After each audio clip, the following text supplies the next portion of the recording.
For day 9, the first homework question was to get appendages, legs, on segments 2, 3, and 4, the ventral portion on the edge, and the posterior of the segment. So this particular answer looked at, here's the embryo. They showed the Hox proteins 1, 2, 3, 4 for this particular one. And then they have a posterior and an anterior transcription factor. Typically by this stage, the anterior and posterior would no longer be there, but you may use them if you want. But usually by this stage, it's the Hox proteins that are telling you where, or that are telling the cells where in the embryo they are. And then they also looked at left versus right. So they invented a left versus right transcription factor. You could instead use lateral, and there's ventral and then dorsal over here. So here's the gene structure they built to make these legs. They have Hox2, 3, and 4. So here, here, and here. And it needs any one of them. If it has Hox1, that's a repressor binding site. These are all enhancer binding sites. But if it has Hox1, that's a repressor binding site. So that's going to make sure you don't get a leg in the head. Ventral is an enhancer, so that means the legs are going to be toward the ventral portion, not toward the dorsal. So ventral as an enhancer. And they added, not necessary, but dorsal is a repressor, so it will block them. Segment posterior is an enhancer, and so that's going to put it at the back part of every segment, posterior part. And then either left or right could instead just have had a single one for lateral or edge.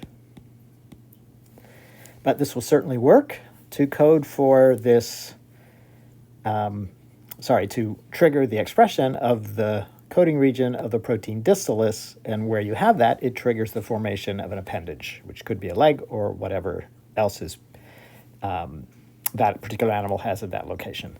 So all this gene does is trigger the appendage formation. What the appendage looks like depends on other genes. Things you didn't necessarily have to have. You could have left out Hox1 and the repressor. Just these plus ventral plus segment posterior plus these was enough. These repressors were unnecessary, but they make sure it's going to happen as the person wants it to. What about a growth factor gene structure for thicker last segment? So here's our caterpillar, and we want a thicker last segment. Here they're just showing RNA polymerase and a ribosome to make the growth factor protein that is going to trigger cell division in these cells, more cell division. And here's Hox5 as an enhancer, and that's all you need. If you want this whole segment to get bigger, it all has Hox5. So Hox5 is an enhancer, and then here's the coding region for this growth factor. This growth factor is a protein that triggers more cell division, and so you get more cells, therefore a bigger end there. How about a gene for an enzyme to make the melanin eye spots on the last segment? Okay, so here we are. Same sketch here, but now we want melanin eye spots. And so here is the gene. So this is showing us, we're zooming in on the nucleus of cells in here. Hox5, so that's going to be here. Also used posterior, didn't really need it. Hox5 would be this. Posterior would also be somewhere in this region, although wouldn't typically be there by that point, so not needed. This would have been enough. And then, again, this right or left, either one. That's important because either means you could either have the right or the left, but you could just replace this whole thing with lateral, or call it edge. And that would do it. You might also want, I don't think I specified, but you might also want dorsal. So you could also include dorsal as an enhancer that you need this one.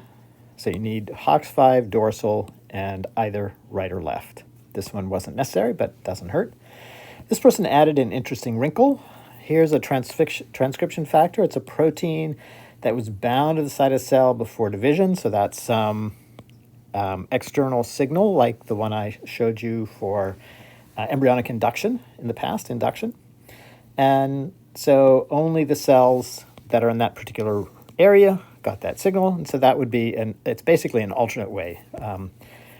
These others would all work by themselves, but this would be another way to trigger it. But you'd need some signal. What is that signal? And so this by itself on an exam, without telling me what the signal is that makes them just show up there, wouldn't be enough.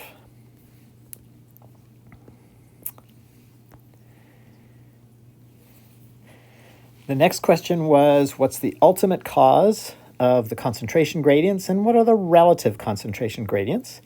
So here's the ultimate cause, sodium-potassium pump. 3 sodiums out, 2 potassiums in, ATP. And the concentration gradients, sodium about 10 times higher inside than outside, potassium about 20 times higher inside than outside. Did I say it right? Sodium 10 times higher outside compared to inside, potassium 20 times higher inside versus outside. These were not necessary to just show what causes the sodium and potassium concentration gradients and the proximate cause for them. And this was not necessary for this. Those other parts would have been enough. Next one was, how do we get it to minus 100 millivolts? We have potassium leak channels, sodium potassium pump, and nothing else. In that case, potassium will leave until the inside becomes minus 100 millivolts. Actually important to draw it inside the cell. We always talk about the charge inside relative to outside. So if it's either minus 100 millivolts or it's plus 50 millivolts inside. So better not to draw it outside because that can confuse you and it can show up like an error on the exam. So if only potassium can leave, it'll keep leaving. That'll make the inside more and more negative. Where does it hit equilibrium? Around minus 100 millivolts. At that point, the potassiums leaving are perfectly balanced by the potassiums coming back in.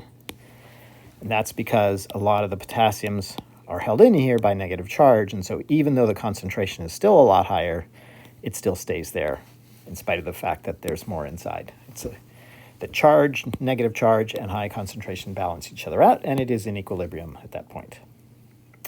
How about going to plus 50? Well, now you have only ways for sodium to get into the cell. These are all secondary active transporters, 3 of them, but you could also have shown just sodium channels. And sodium will enter until the inside becomes 50 millivolts. At 50 millivolts, even if a channel is there, the number of sodiums leaving matches the numbers entering. They're entering because it's still a concentration gradient, but they're leaving because this positive charge inside is driving them out. That's plus 50 millivolts. Error to include any potassium channels here, because if you have any potassium channels, it'll never reach plus 50. An error to have any sodium secondary active transporters here, because if you have any, it'll never reach minus 100 millivolts inside.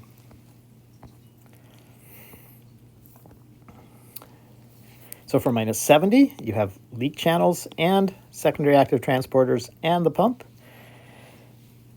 Is it in equilibrium? You can argue that it is or it isn't. Most neuroscientists would probably say that it is not, because the individual ions are always having a net movement of sodium in and a net movement of potassium out. But you can also argue it's in equilibrium again. This should be inside. You can also argue it's in equilibrium because you're holding a steady minus 70 millivolts. Again, a neuroscientist would probably say, well, in a typical cell, there are channels opening and closing. There's too much fluctuation. This is never a perfectly steady equilibrium. So you can make the case either way. I'm not so concerned that you decide there is a single answer, as that you understand the concept and the ways in which you consider it, could consider it an equilibrium or not, and the ways you can consider this is definitely an equilibrium, but these are ideal cases that never happen in real cells. Okay, how do you drive a cell from minus 70 to minus 85? Again, this should be inside. So how do you drive a cell to that? You open extra potassium leak channels. So previously this person showed 1 leak channel and 1 secondary active transporter for minus 70. Now there's 3. The inside would be more negative, and so minus 85 is reasonable. And then another way to do it is to get rid of these secondary active transporters here. If you reduce the number, you'll get to minus 85. Of course, if you have none, you'll keep going to minus 100 millivolts inside. 6 basic processes of development to form a urinary bladder. So we start with 1. We want to end up with something that looks like this. It's got to have an opening somewhere. It's going to have some layers of different cells. It's going to have an outer epithelial layer. So how do we show that? Well, I'll just put a few cells here, put some basement membrane here, label it BM or basement membrane, put some tight junctions in because it's epithelial tissue. And then the innermost layer is also going to be epithelial with a basement membrane, tight junctions, and then in between we would have some, we'd have some smooth muscle cells that help the bladder to contract.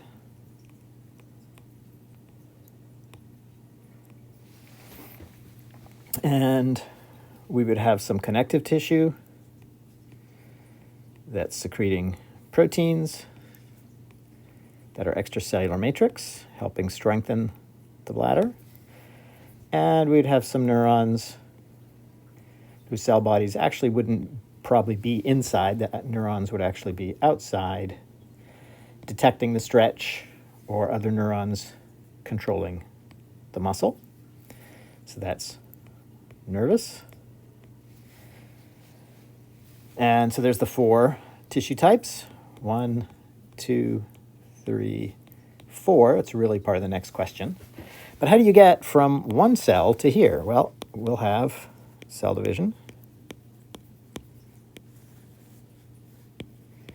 And this represents cell division to form this bigger mass. And so I'm not bothering to show all the other cells in here. By extension, they're here. And so this is division. We could have some cells moving to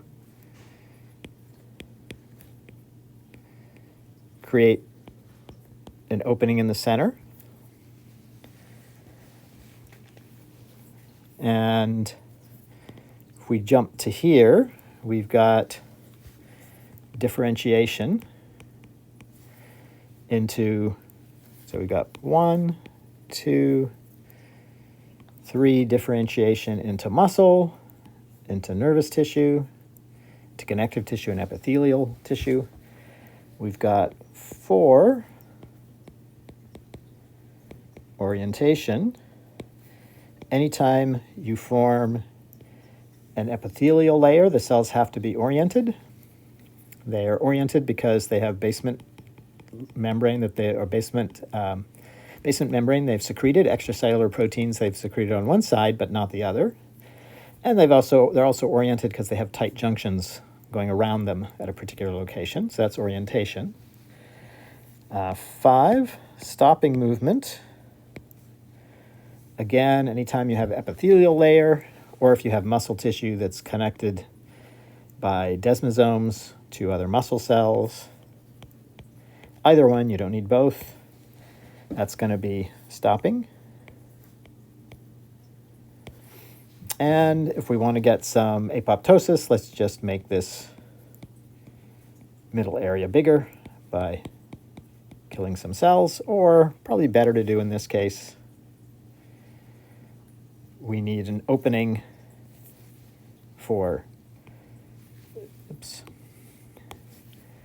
we need an opening here.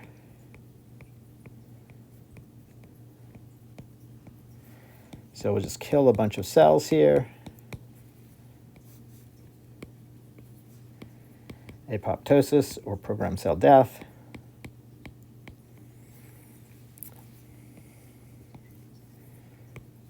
to form the opening for urine to leave, or it could be opening for urine to come in from the kidney. I've shown two things. This is question 5, the 6 basic processes, and this also is 6, showing the tissue types. Key point I want to make here is that, remember that the whole point of epithelial tissue is barriers, protective barriers. You need it on the inside because the urine has wastes. And if you don't have tight junctions here protecting or blocking fluid, then the wastes are just going to go straight back into your body, into the blood, and go back. So that's bad. Second is the urinary tract is an opening through which bacteria or viruses can get in. And the epithelial tissue here with the tight junctions and the basement membrane protect. So these cells can die, but the basement membrane is still underneath. The cells nearby divide and fill it back up, replace it. And then you also want epithelial layer on the outside, because if you get a puncture of an organism into this region around it, that can bring in bacteria and viruses, and this protects this organ from the bacteria and viruses that might otherwise get in.